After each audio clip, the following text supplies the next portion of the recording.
Pepsi-Cola, P-E-P-S-I. That's your smartest cola buy.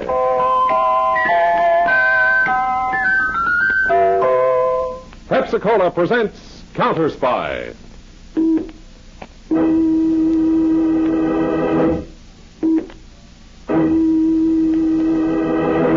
Washington calling David Harding, Counterspy. Washington calling David Harding, Counterspy. Harding, Counterspy. Calling Washington.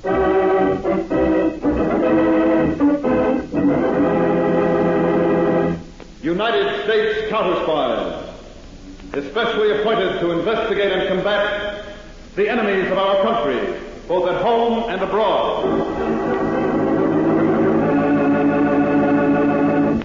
Tonight, the case of the Sweepstakes murders. Another Counterspy report to the American people. Brought to you each Tuesday and Thursday by Pepsi-Cola. Pepsi-Cola, hits a spot. 2 full glasses, that's a lot. That's right, you heard what they said.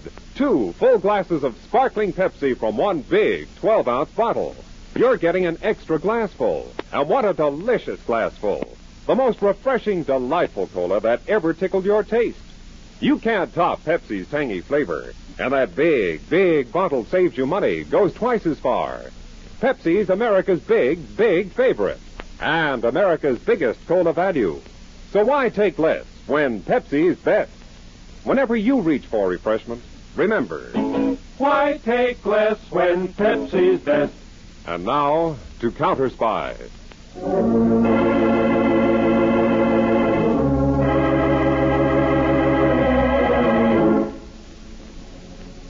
It was a moonless night in the small southern town of Gulfport, near the Mexican border. In a dimly lit, evil-smelling corridor of a rooming house, 2 shadowy men stood before a closed door. Tom, you sure this is the room? Positive, Sheriff. Let's go in. Wait, Tom. Get away from the door. But what? Get back alongside it. That's it. Let's see if it's unlocked. Yeah, it is unlocked. There's no light in the room. Now listen. I'm going to shove the door open, shine my light in. You stay right where you are till I tell you. Okay, Sheriff.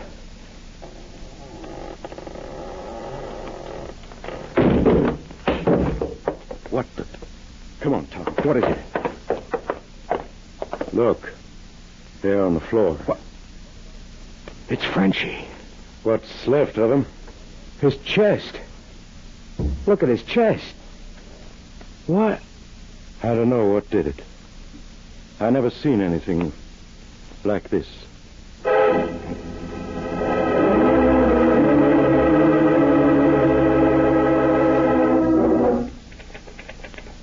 It's obvious, Uncle Si. The big shots in the sweepstakes racket found out Frenchie was going to talk to a newspaper reporter. Me. So they killed him. I never saw anything so horrible. It's an outrage, Tom. But if they think they've stopped me, they got another thing coming. I found something in Frenchie's room tonight which just might lead me to the men we want. No? What did you find? I'll tell you all about it when I bring in the story. I've got to be on my way. Yeah, no, Tom. One man's been murdered already. I don't want anything to happen to you. Oh, now, look, Uncle Si, this is a terrific story. Thousands and thousands of Americans are buying tickets on what's supposed to be an official Mexican sweepstakes. But the Mexican government says it doesn't know anything about it. Yes, I know. And tonight, the racketeers proved they're murderers, too. Is the Gulfport Gazette going to laugh that off? That's not the point, Tom. I can't let my own nephew risk his life. Your nephew has to take the same chances any other reporter would take. Mm-hmm. See you later, Uncle Si.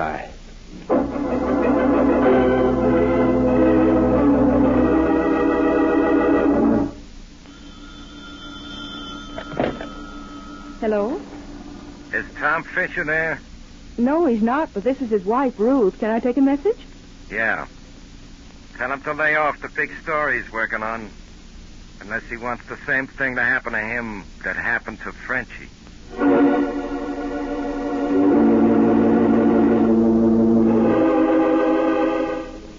Tom, that man on the phone frightened me. Darling, please drop the story you're working on. Drop the biggest story that ever came my way? Don't be silly, Ruth. But I don't want anything to happen to you. Nothing's going to happen to me. Now, where... Oh, here it is. What's that? Oh, something I picked up in Frenchie's room. Looks like a poker chip. Uh-huh. Well, gotta get moving. Where are you going? No, you're forgetting the rules. When Papa goes out on a big story, Mama doesn't ask questions. Tom, don't go. Hey, stop it now. Relax. I'll be back soon.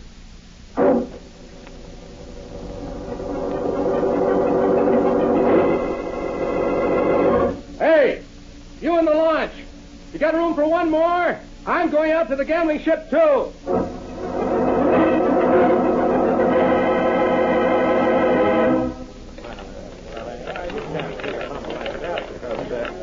Number 22, Black Gentleman. Number 22 in. Place your bet, please. Place your bet.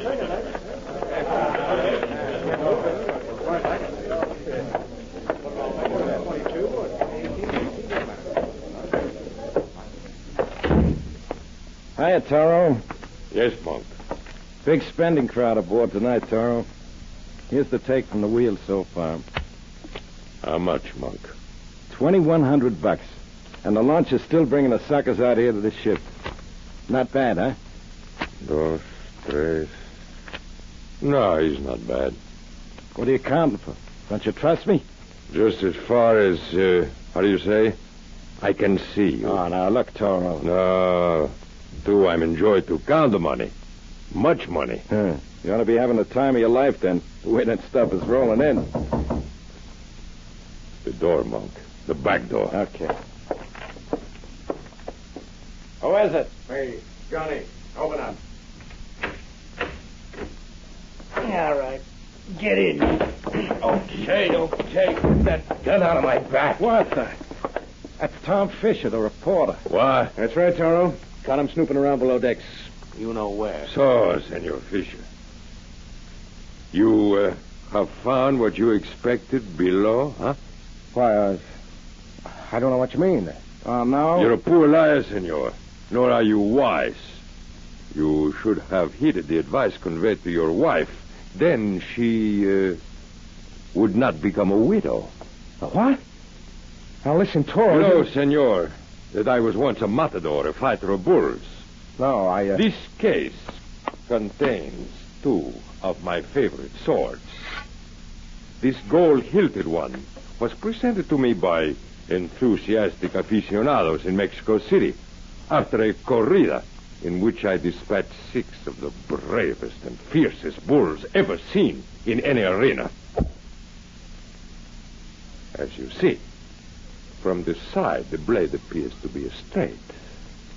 But if you hold it this way, observe how the blade curves to penetrate to the bull's heart. And now, Senor Bull, I am sighting on your heart. From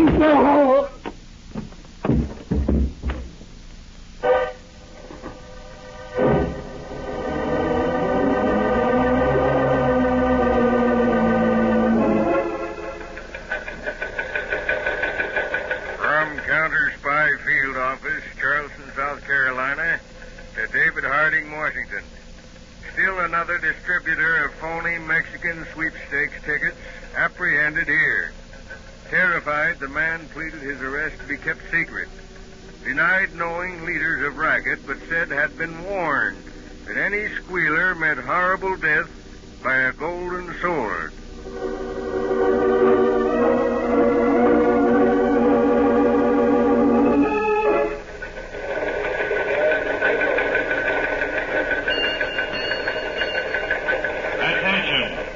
Counterspy Statistical Department personnel. This is David Harding. Referring to counterfeit Mexican sweepstakes tickets. This case has some strange angles and is high on the Counterspy docket. We've had an official request for help from the Mexican government. Further, thousands of Americans are being swindled. Now, all murders of last 3 months are to be reclassified as to method of homicide. The counterfeit tickets themselves on hand here are to be given to my assistant, Harry Peters, for laboratory analysis.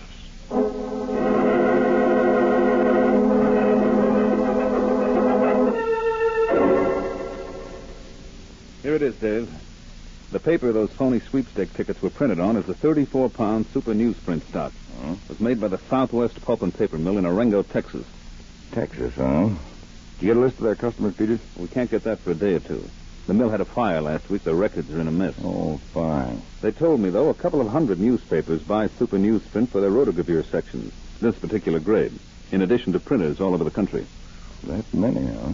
I told you this would be tough. Well, maybe we can expedite matters. What did the lab say about the ink used on the phony tickets? Well, it's the standard black ink, Chief. Colored ink or some special variation of black might be traced. But standard black is practically impossible. Well, how about the printing press? It was a flat bed press, printing in large sheets of paper, not from continuous rolls. Well, as soon as we get that list from the paper mill, I'll instruct our agents. Yes, what is it, Miss Ferguson? This report just came in from Texas, Mr. Harding. I think you'll want to see it. Oh, thank you. Well, I like your new hairdo, Alan. Thank you, Mr. Peters. Only it's not new. Uh-oh. What is it, Dad? Listen to this report. 2 nights ago, a man called Frenchie, a small-time grafter, was found murdered in a rooming house in Gulfport, Texas. He'd been killed by a long stiletto or sword that mutilated his chest and went completely through his body. Oh. Say, now wait.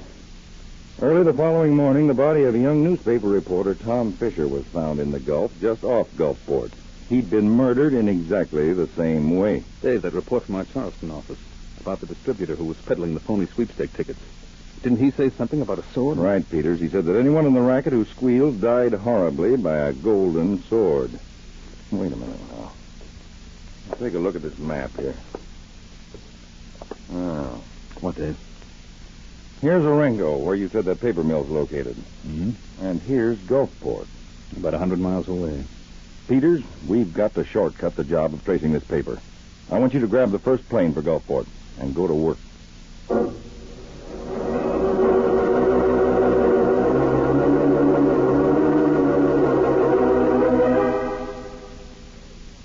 Now, Mrs. Fisher, try to recall. Did your husband tell you where he was going that night? The last time you saw him? I asked him, but he wouldn't tell me, Mr. Peters. I begged him not to go. Now try to pull yourself together. Come on now. I'm sorry. That's it. Now, Tom's editor, his uncle, said Tom didn't have any real clue to the men behind the phony sweepstakes racket. Did Tom tell you anything that he didn't tell his uncle? No. Tom said he just looked around the room of that poor man who'd been murdered. Frenchie, yes. Now, try to remember, Mrs. Fisher, this is very important. Tom may have said something which we might use as a clue, some little thing. But he didn't. We had a rule. But there was something. Yes? A poker chip. A golden poker chip. A poker chip? Only this one was gold, and it had the picture of a bull on it. Tom said he found it in Frenchie's room. Well, ordinary poker chips aren't usually gold. They're white, red, or blue. But they do have gold chips, the high-priced ones, in gambling houses. Are there any gambling houses in Gulfport, you know? Not in town, but there's a ship out in the Gulf, a converted yacht, where people go to dine and dance and gamble. El Toro, it's called. It's very popular. El Toro. Toro means bull in Spanish, and there was a picture of a bull on the chip your husband had. Oh. Mr. Peters, do you think that's where Tom went that night? It could be. That's where I'm going now. I'll go with you. No, Mrs. Fisher. This might be dangerous. I don't care. I want to find the man who killed my husband. Mrs. Fisher, that's my job. You stay here, and I'll keep in touch with you. I'll see you later.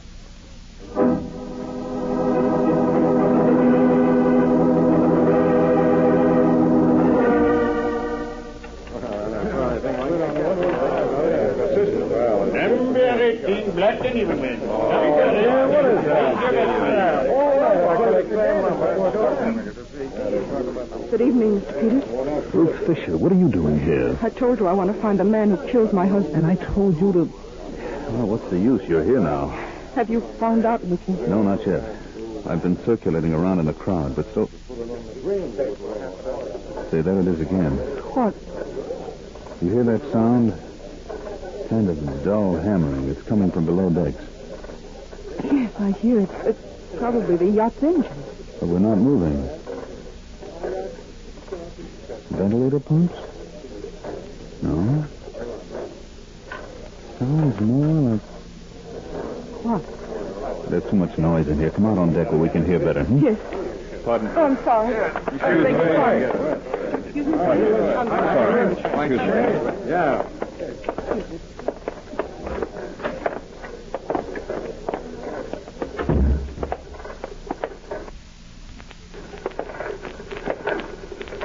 Mr. Peters. Wait. Yes, by George, I think I know what that sound is. What? A printing press. A printing press out here on the boat? I'm sure it is. It seems to be coming from below decks.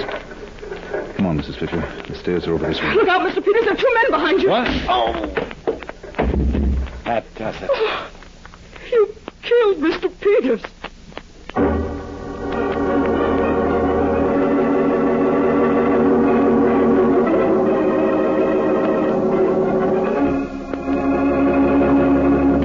In just a moment, we'll return to Counterspy, brought to you by Pepsi-Cola. Pepsi-Cola hits a spot. 2 full glasses, that's a lot. Lots more value, lots more zest. Why take less when Pepsi's best? More and more, among fellows and girls, among mothers and dads, you hear that sane and sensible question, why take less when Pepsi is best? No budget, no allowance ever had a better friend than tangy, sparkling Pepsi-Cola. Because one big 12-ounce Pepsi bottle gives you 2 delicious drinks. That's twice as much tangy taste, twice as much delicious Pepsi to go just twice as far. That's why more and more families say, why take less when Pepsi's best? Yes, families like yours and mine, families all over America, they're all saying, why take less when Pepsi is best? Pepsi-Cola hits a spot. Tastes terrific when you're hot. More and better than the rest. Why take less when Pepsi's best? Today, tomorrow, always. Get America's biggest cola value. Take home a carton of 6 big Pepsi bottles. Insist on Pepsi at the store. And say Pepsi at the fountain. Say Pepsi at the stand. Say Pepsi. Whenever you reach for refreshment, remember... Why take less when Pepsi's best? And now, back to Counterspy and David Harding in Washington.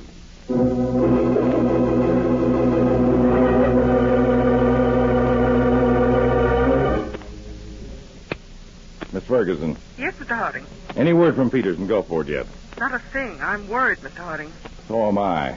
I'm flying down to Gulfport. I was hoping you'd say that. Call the airport, tell them to get a plane ready. Then call Merck Kennedy at the field office in Dallas. Tell him to meet me in Gulfport. I'm leaving at once.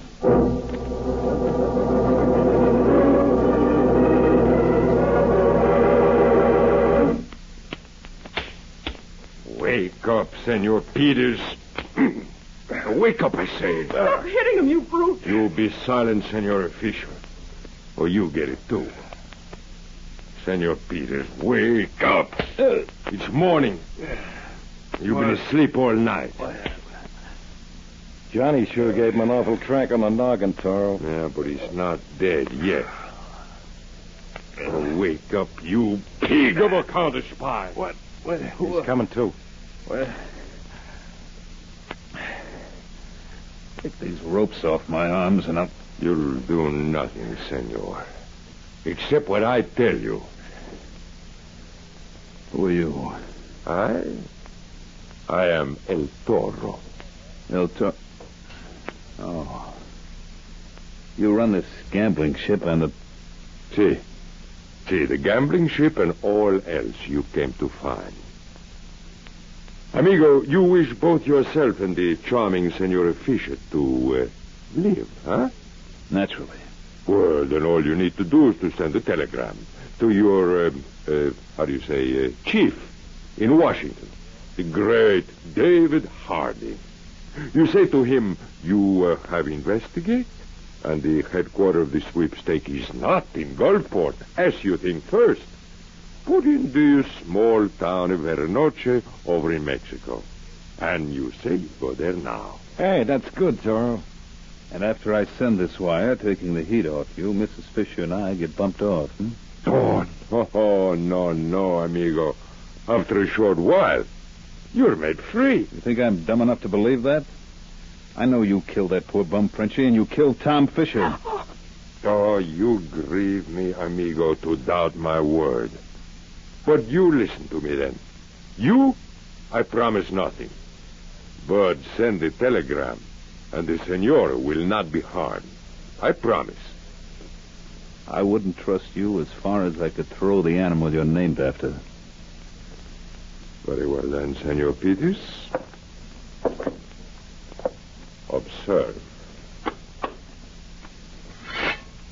Here is my gold-hilted matador sword, with which I dispatched the treacherous Frenchie and the reporter. Now, you do as I say, or I kill Senora Fisher here right before your eyes. No! Well, what do you say, Senor?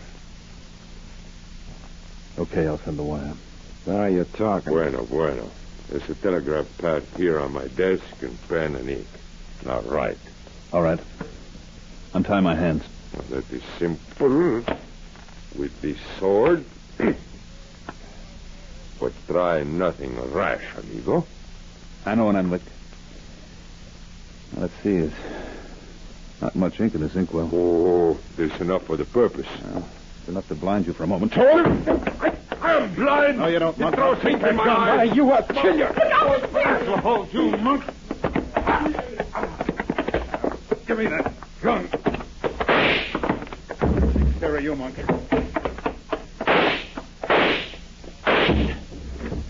Bad luck. Toro got away. No use our running out into another trap. Ruth, help me push the desk against the door. I want to try and figure something out. All right.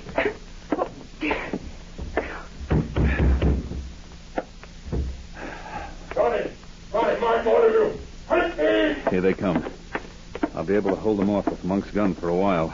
But there's only one bullet left in it.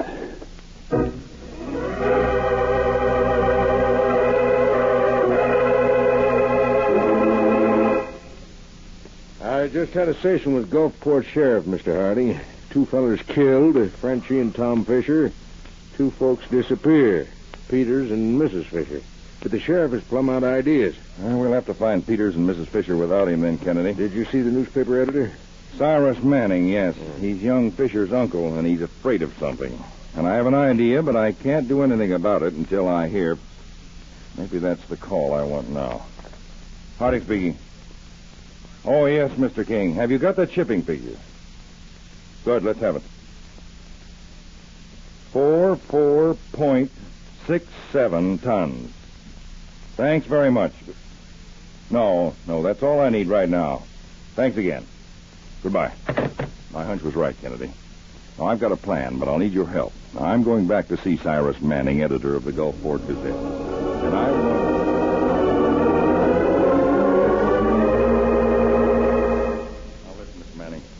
You want your niece, Ruth Fisher, to be found, and you want the killers of your nephew brought to justice, isn't that right? Naturally, Mr. Harding. Well, then tell me who killed your nephew and who's responsible for your niece's disappearance.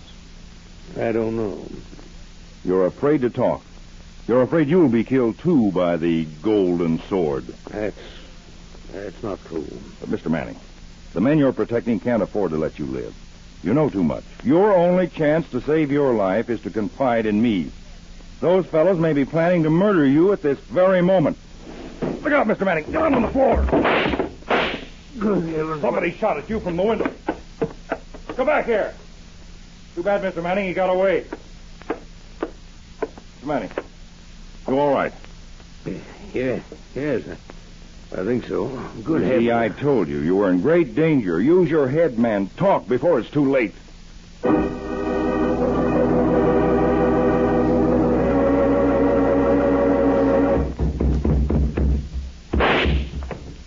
Get away from the door, Toro, or I'll shoot again. I have counted your shots, Senor Peters. You don't have no bullets left. Now, come on, amigos. We break down the door. Now, together. Is he right, Mr. Peters? Are all the bullets really gone? Yes, Ruth. I tried to bluff him, and he called my bluff. Oh, dear. Mr. Peters, the door is cracking. I'm afraid it won't be long now.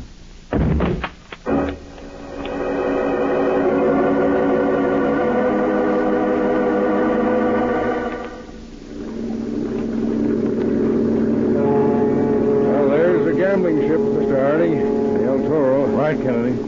Bring us in alongside, Lieutenant. Yes, sir. Mr. Hardy, aren't you scared there's innocent patrons aboard? No launches have come out here all day, Kennedy. All right, men, check your weapons. Prepare to board. Lieutenant, head us in. Cut your engines.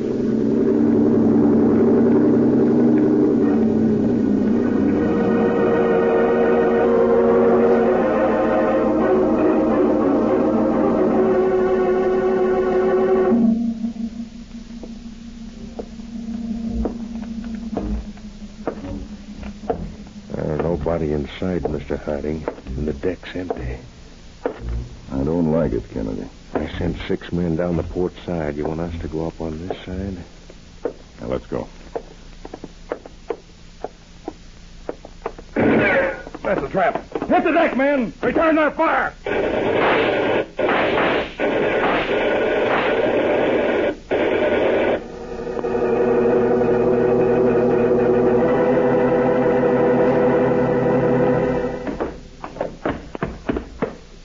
Here he is, Mr. Harding, El Toro himself. Caught hiding up forward. Peters must have winged him. Toro, meet Mr. Harding. I bow to a greater matador than myself. Save that baloney for your trial, Toro. All right, Kennedy, handcuffs, and hold him aboard our cutter. Peters, you all right? Found us $1, Dave. Good. So these are the presses Toro used for printing the phony sweepstake tickets. Yes. Pretty clever setting them up down here in the hold, hmm? Well, he'll never print any more tickets, Peters. That ex-bullfighter is going to the electric chair. By the way, Dave, Kennedy told me about the trick you and he pulled on Manning, the newspaper editor. Firing blank shots near him to make him think Toro was after him, so he'd talk. Well, fortunately, it worked. How did you happen to suspect that smooth old mint julep was part of this gang? When the Southwest Paper Mill reported that the Gulfport Gazette bought super newsprint from them, I checked their shipping records against Manning's daily inventory. The inventory was short, which made me suspect that Manning was diverting paper to Toro for his sweepstake tickets. Well, it was all a well-concealed connection, Dave. Yes, Toro was very clever with his golden sword, but you'll find it won't cut the lock to the death house door.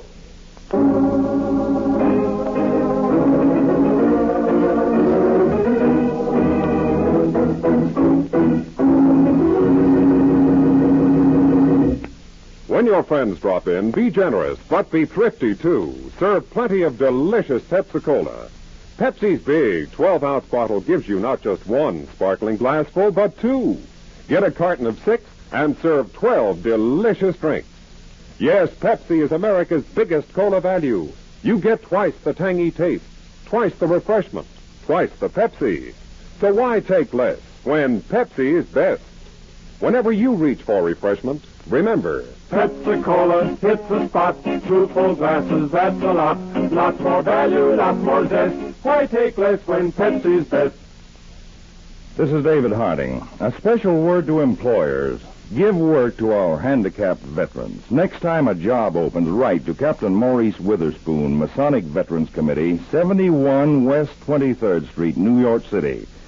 Give our fighting men a fighting chance for rehabilitation. tune in every Tuesday and Thursday, same time, same station to Counterspy. Listen on Thursday for the exciting Counterspy case of the genuine counterfeits. In the case of the genuine counterfeits, we faced a baffling situation of mixed identities. 2 men died. Yet who were they? One man lived while another hovered between life and death. And a subtle criminal came within minutes of getting away with a long-prepared, carefully rehearsed plot. The decisive clue, a knife in a man's hand. I invite you to be tuned in on Thursday, day after tomorrow, for Case of the Genuine Counterfeits on Counterspy.